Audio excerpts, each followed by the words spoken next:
In the heart of rural China, far from the bustling cities and the relentless march of modern life, lies a village cradled by mist-shrouded mountains and winding rivers. This is a place where time moves slowly, where traditions hold strong, and where every breath carries the scent of fertile earth and simmering pickled vegetables.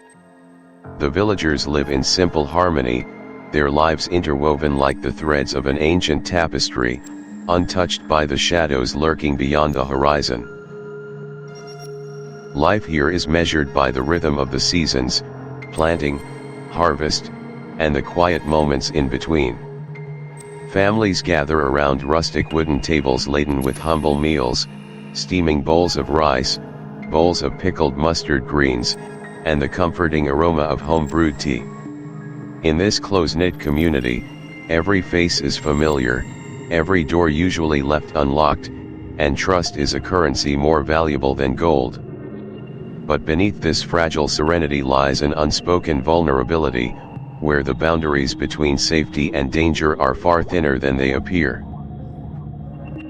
December 2007 would forever fracture this peaceful existence. The village awoke to whispers of a tragedy too terrible to comprehend. The family of Mr. Wen, a respected elder known for his wisdom, had fallen victim to a violence that tore through walls once filled with laughter and love. It was a night that the community's collective heart would never fully recover from, a night that sowed seeds of fear and suspicion in every shadowed corner of the village. Within the modest wooden walls of the Wen household, the unthinkable unfolded. Mr. Wen, his daughter-in-law, and their young granddaughter were found lifeless, victims of a sudden, brutal act. Their bodies lay scattered in separate rooms, their last moments a silent testimony to a horror that no one saw coming. The door remained unbroken, the windows unshuttered.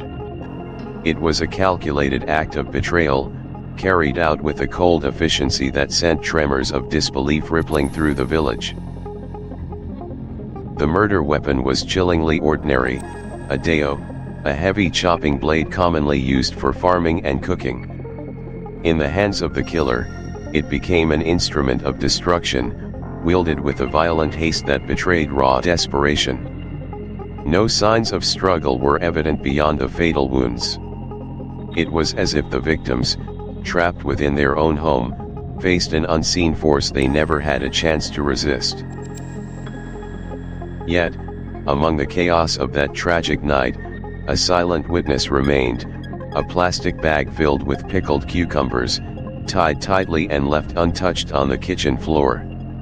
This mundane object, so ordinary in daily village life, held a significance that would later unravel the intricate threads of trust and betrayal. It spoke quietly of familiarity, a presence known and welcomed in the home, rather than a stranger breaking in under cover of darkness.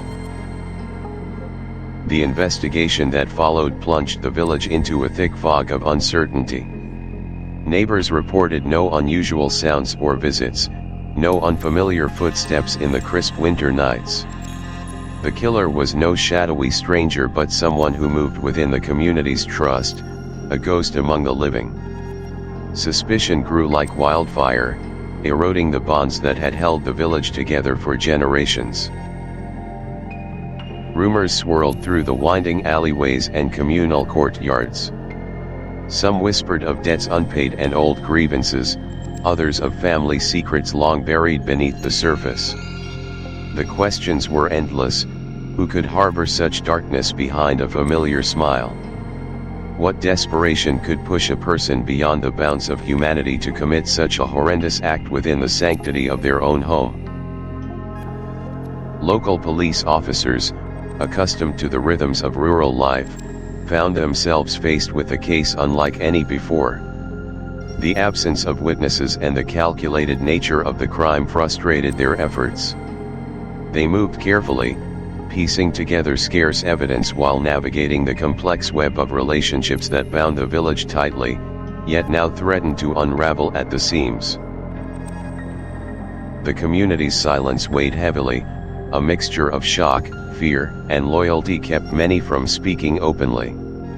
In this land where honor and face are woven into daily life, the unspoken held a power often stronger than words. This silence, while protective, also cloaked truths and delayed justice, deepening the wound left by the tragedy.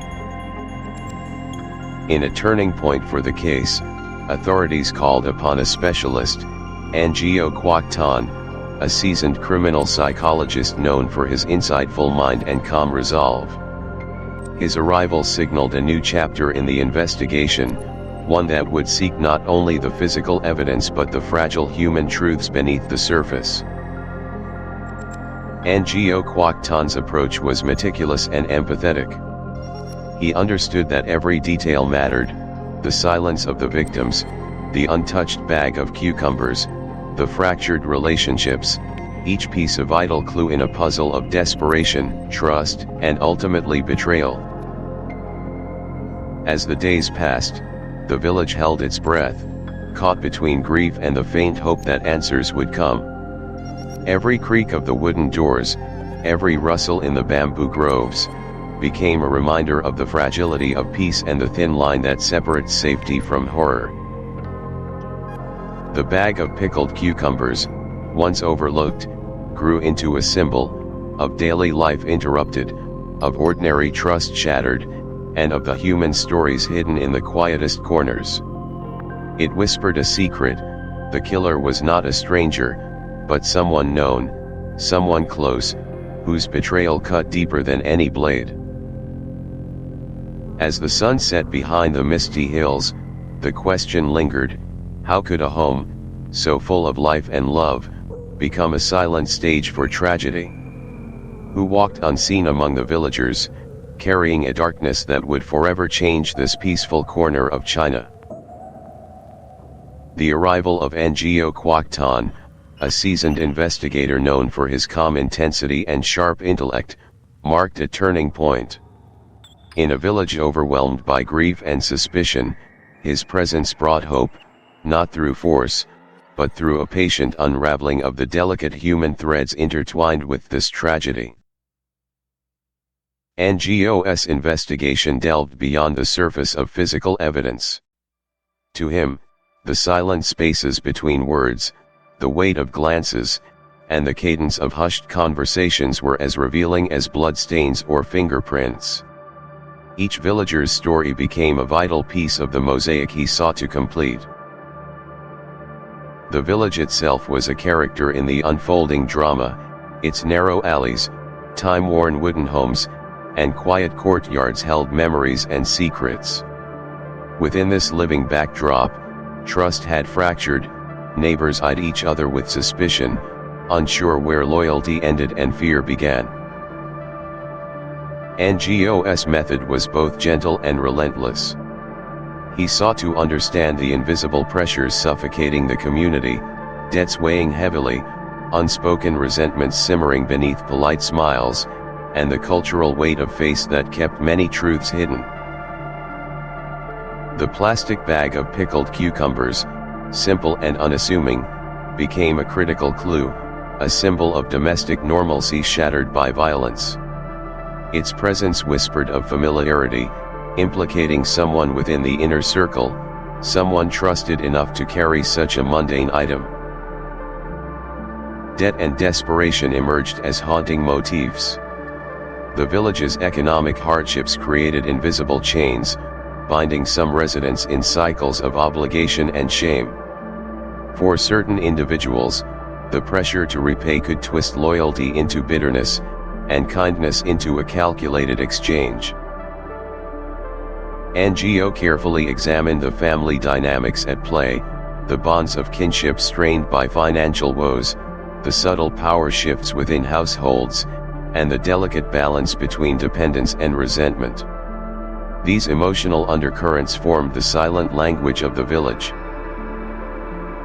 Psychologically, the choice of a deo, an everyday agricultural tool, as the weapon hinted at a volatile mind, one propelled by a sudden surge of anger and helplessness rather than cold, calculated malice. The violence was raw, personal, and steeped in emotional chaos. NGO recognized a pattern of silence that often accompanies tragedies rooted in shame. The community's reluctance to speak openly was a protective shield, but also a barrier to healing. Breaking through the silence required not force, but the careful building of trust, patience, and empathy.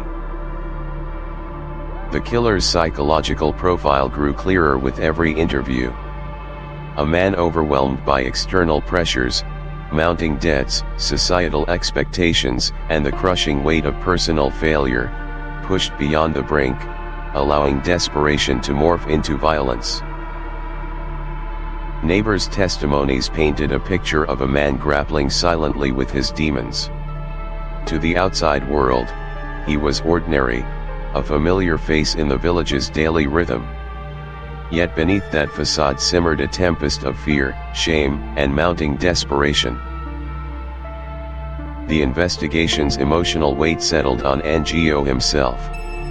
To uncover the truth, he needed to navigate not only the facts but the fragile psyches of those involved, balancing justice with compassion, interrogation with understanding.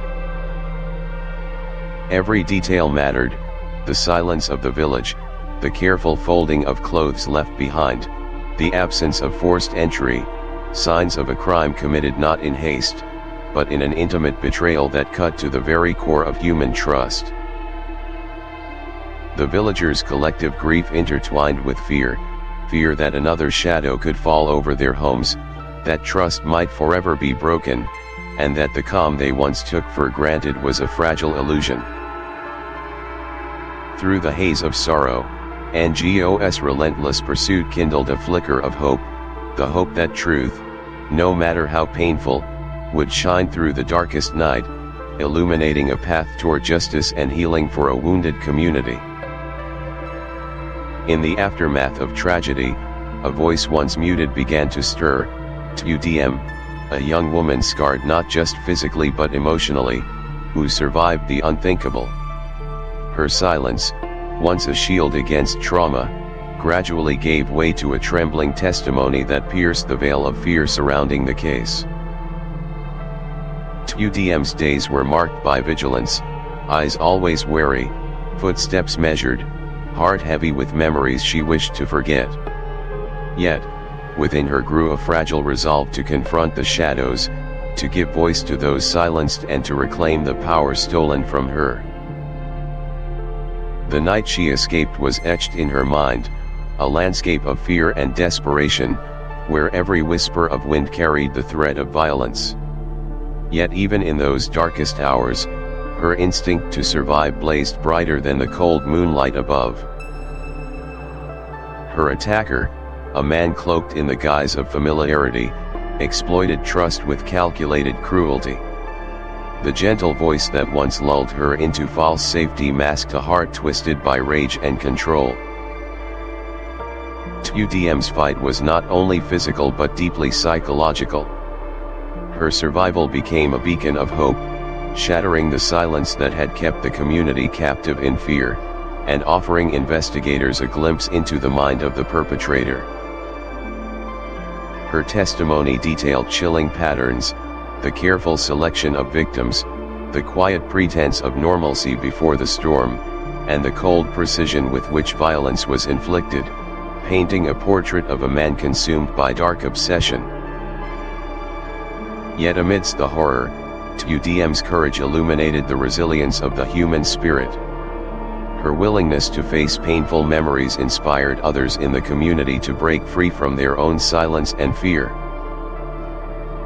The investigation took on new life, as the fragmented pieces of whispered stories, shadowed glances, and half-forgotten details coalesced into a clearer, more urgent picture of the menace lurking within.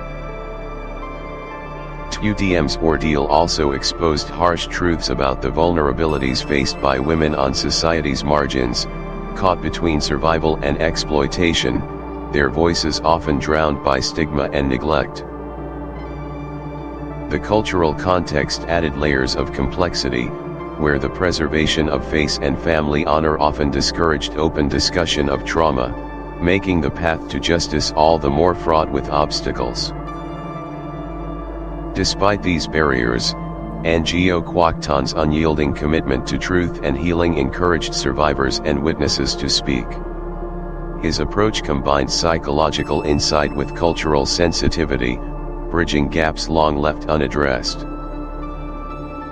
As more voices emerged, a community once fractured by fear began weaving together a collective narrative, one that demanded accountability and sparked conversations about protection, support, and change.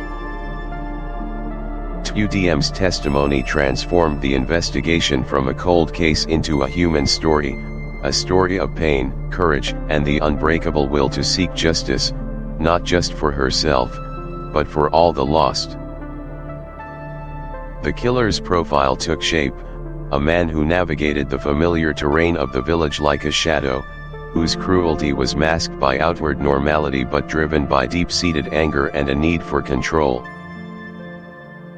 In this fragile moment of truth, TUDM's voice pierced the darkness, a reminder that even in the deepest shadows, light can break through, offering a path toward justice and healing for those left behind. In the shadows where terror once reigned, a darker truth emerged.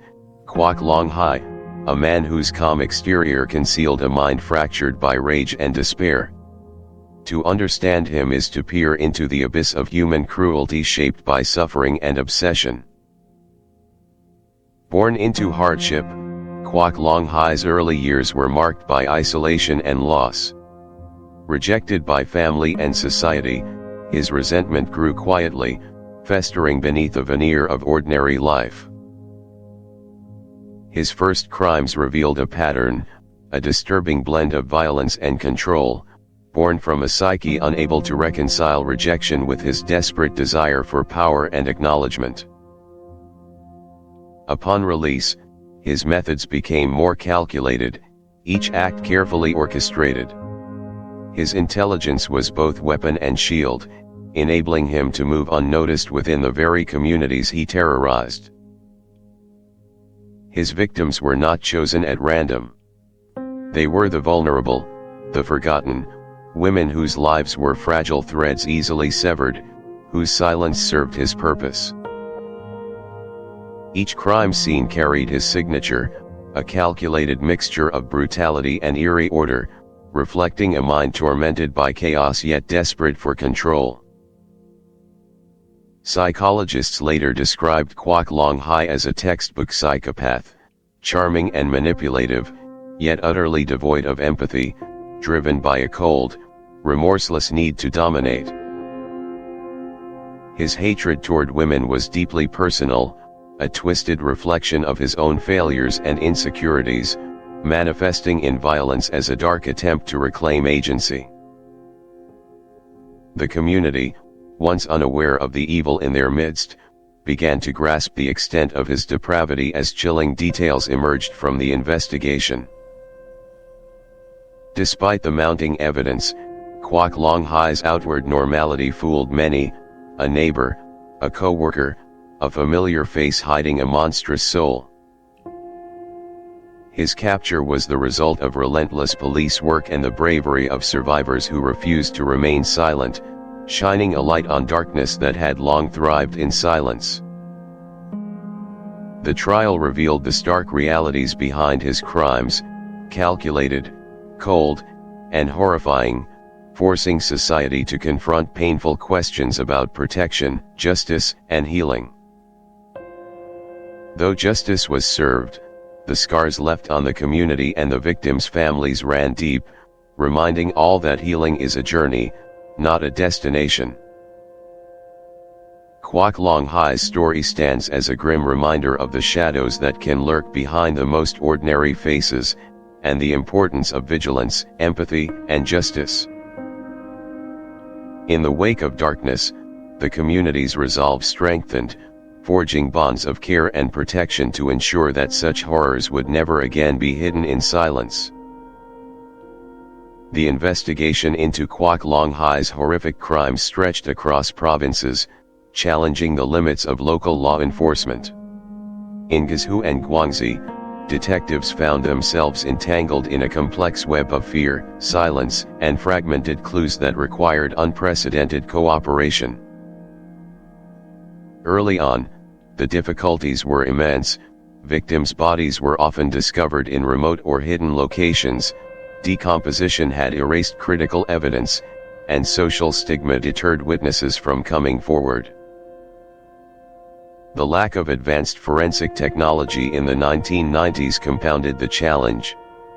DNA testing was in its infancy here, forcing investigators to rely heavily on painstaking detective work and psychological profiling.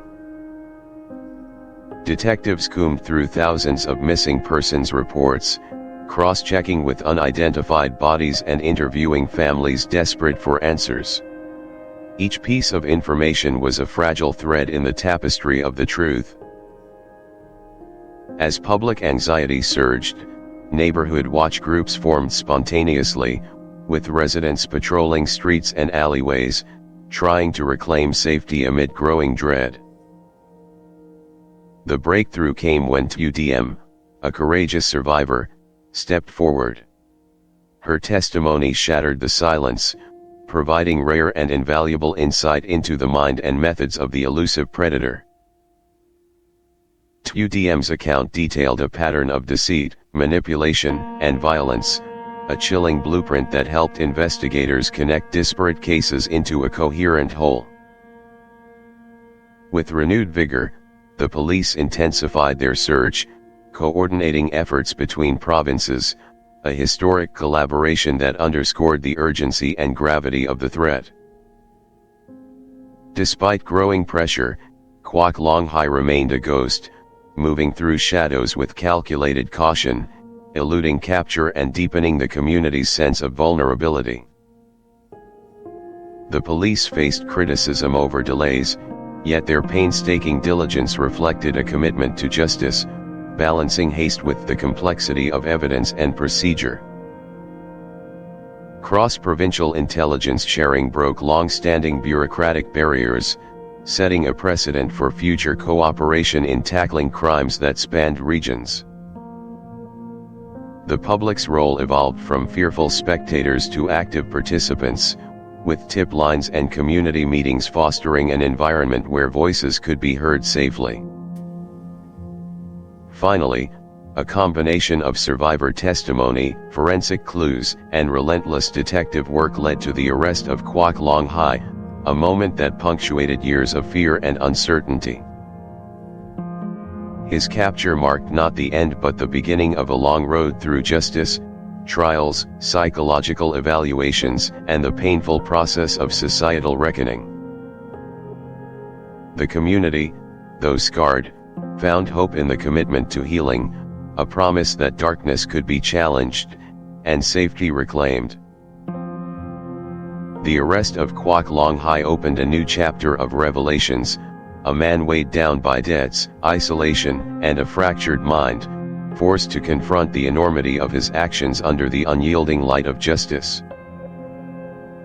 In the sterile silence of questioning, his voice trembled as memories surfaced, nights haunted by failures, the suffocating pressure of family expectations, and the spiral into violence that none could have foreseen. Behind the brutal facts lay a human tragedy, a man trapped between shame and despair, his choices shaped by forces beyond his control, and a desperate bid for escape that led to ruin. His tears were not just for the victims but for the irreversible damage done to his own soul, a haunting reminder that violence leaves wounds beyond the flesh. Investigator Ngo Kwok Tan observed quietly, balancing the scales of justice with empathy, knowing that beneath every confession lies a complex web of pain, regret, and human frailty. The case spotlighted systemic gaps, from limited mental health resources in rural areas to the cultural stigmas that silence cries for help before tragedy strikes. As families mourned, communities began to grapple with the need for healing, a process not only of justice but of restoration and renewed connection. From fear and fragmentation emerged a fragile unity, neighbors supporting one another, advocating for awareness, and demanding changes to protect the vulnerable. Dialogues opened about mental health, debt relief, and social safety nets, conversations once taboo now seen as vital steps toward prevention. Ngo Quoc Tan's work became a beacon, not just for law enforcement but for a society confronting uncomfortable truths with courage. The ripple effects of the case sparked policy reviews and increased funding for rural mental health services, small victories in a larger battle for social justice. Yet, the story remains a cautionary tale, a reminder that behind every crime lies a tapestry of human struggles, often unseen until tragedy forces them into the light. The memory of the victims urges vigilance, to listen, to intervene early, and to dismantle the walls that isolate those at risk. Communities across Guizhou and Guangxi have begun to foster networks of support, connecting families, social workers, and law enforcement in a shared mission. And so, as the chapter closes on this dark saga, the quest for justice intertwines with the hope for healing, a reminder that even the deepest wounds can begin to mend.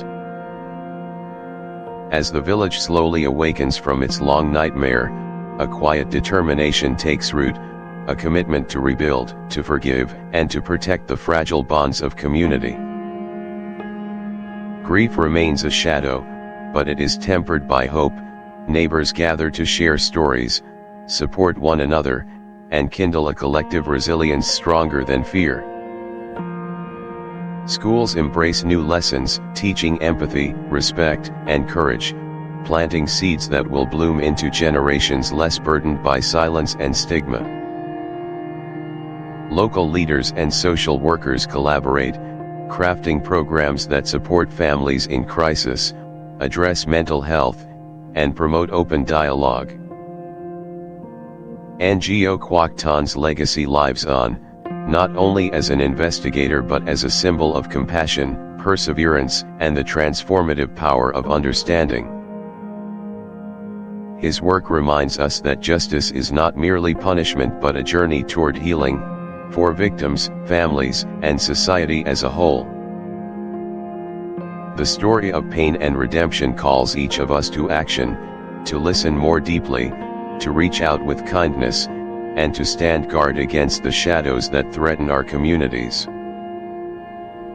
Together, communities across Guizhou, Guangxi, and beyond are weaving a fabric of care, strong enough to catch those who fall and vibrant enough to nurture new life.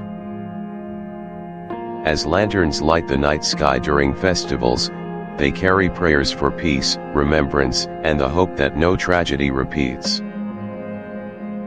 May this story inspire all who hear it, to be the light in darkness, the voice for the voiceless, and the hand that guides toward healing. From sorrow springs resilience, from tragedy, a call to community and care. This is the legacy we carry forward, together. As this chapter closes, the question remains, how will you choose to be part of the story? To heal, to protect, and to build a future where no one walks alone. Your voice, your compassion, and your courage are the seeds of change, nurturing a world where every life is valued and every story honored. Thank you for joining us on this journey. May its lessons echo in your heart and inspire your actions. If this story touched you, please like, comment, and subscribe.